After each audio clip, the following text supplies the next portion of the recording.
Hi everyone, and welcome to Ohio Valley Couponer. So today I am here with another coupon shop video.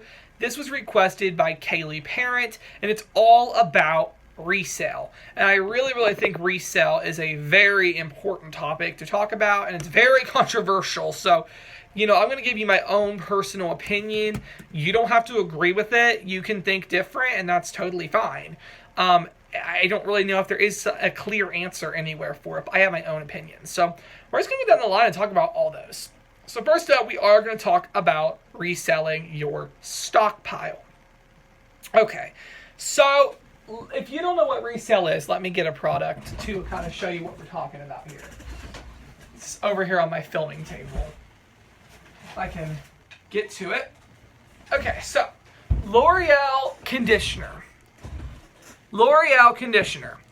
People will go and coupon for these products. They'll get an excess, and then they will go ahead at their yard sale or somewhere and resell it. Now, many people have a problem with this because I'm not totally sure why, but people do have issues with resale of stockpile products. Some manufacturers on the coupons actually do say you cannot resell the product or the coupon. It actually does say that on some manufacturers. Others, it doesn't say that. And as far as I know, there is no law or anything saying you can't resell shampoo, I guess, unless it says it on the coupon. There's issues that I have with it. Like, for instance, let's say I went and I bought a shirt at JCPenney. Okay, I bought that shirt, and let's say I used a 10 off 10 and got it for free. I still could go and sell that shirt later because I didn't need it anymore. So I'm not totally sure how it's any different with shampoo and conditioner.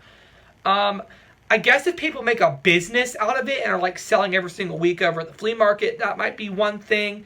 But I'll be honest, I don't think selling this at a yard sale or something is the end of the world.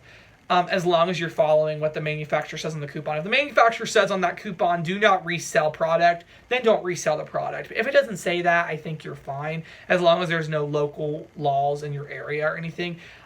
Because I know some people have to have a permit for yard sales, but I've never heard anything against selling your stockpile at yard sales. But I don't know. Like I said, it is very controversial, and there might be something that I don't know. Just as much info as I have heard, that's what I've heard. So I don't know. I don't really resell, so I wouldn't really know. But yeah, I barely ever have sold any of my stockpile stuff a couple times to people, but yeah, not really. Because how I think people look at it is they're not paying for the product, they're paying for the time that went into it. Like, they're paying for those inserts. They're paying for the gas money it took them to get to CVS, or they're paying for the, just the person's time. I don't think they view it as they're paying for the product. So I don't know, but it's very controversial. But the next one I'm going to talk about is selling internet printables and inserts. We'll do printables first. I am dead set against buying internet printables or selling them. And if you are buying internet printables, I would urge you to stop. I do not believe that buying IPs is a good idea. Because my thing is, you get 2 IPs per computer. So, how in the world is that person getting 50 of the same coupon? Do you have 25 computers? Seriously, if you had 25 computers, I don't even know how they'd be making money at that point, because computers ain't cheap. So, that's my thing. If they are really selling internet printables, and they're really getting 50 prints of the same one, there has got to be, maybe there's an exception to some of them, but I think there's got to be some copying going on. And many of them have gotten shut down because they were busted for photocopying coupons. Internet printables are so unique, they have their own code that cannot be reproduced. And when they go reproducing coupons, it's going to backfire. So I would urge you, do not ever buy IPs from anybody. It's just not going to work out well for you. It could even get you involved in some illegal activity, and you could honestly get repercussions from it. If they take a photocopy coupon at the store, that's not going to go over well. And I even say, if you find an internet printable coupon laying around the store, do not use it. Do not use it. I have seen stacks of printables that people have left in the store, probably thinking they were doing something nice, but they were photocopied. They had the same little number. up in that top right corner, the little dot scan barcode thing.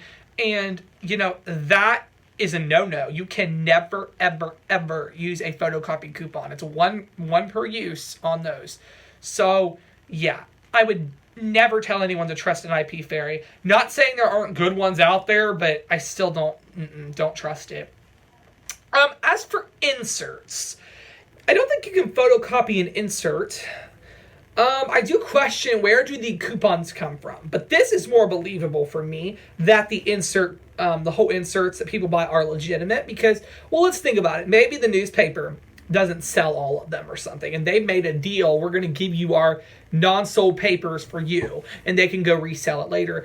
I think there's more. Maybe the insert people go dumpster diving or something crazy like that. Maybe I think those are more legit. I still don't do it. I don't buy inserts because I think it's too expensive, if you want to know the truth. But I don't think buying inserts online, make sure it's from a legitimate source. Make sure they're not asking you to be secretive or anything. But I honestly believe you would be fine if you bought inserts online. I don't think that'd be a big deal. But definitely don't do printables. So, Kaylee, I hope this answers your question. I really hope you all enjoyed this video. And yeah, thank you so much for watching.